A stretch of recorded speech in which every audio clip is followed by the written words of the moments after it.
పారిశ్రామిక ప్రాంతంలోని దేవాలయాల్లో శనివారం ముక్కోటి ఏకాదశి వేడుకలు వైభవంగా జరిగాయి.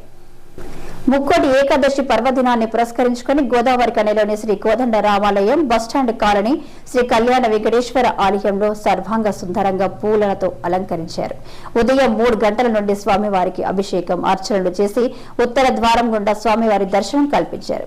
ఈ సందర్భంగా ఆలయ ప్రధాన అర్చకులు మధుసూదనాచార్యులు మాట్లాడుతూ ముక్కోటి ఏకాదశి రోజున స్వామివారిని ఉత్తర ద్వారం గుండా దర్శనం చేసుకుంటే సకల శుభాలు అష్టైశ్వర్యాలు ఆయురారోగ్యాలు సమకూరుతాయని తెలిపారు.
గోదావరి కాని ప్రజలందరికీ ముక్కోటి ఏకాదశి పర్వదినమున శ్రీ సీతారామచంద్ర స్వామి వారి యొక్క ఈరోజు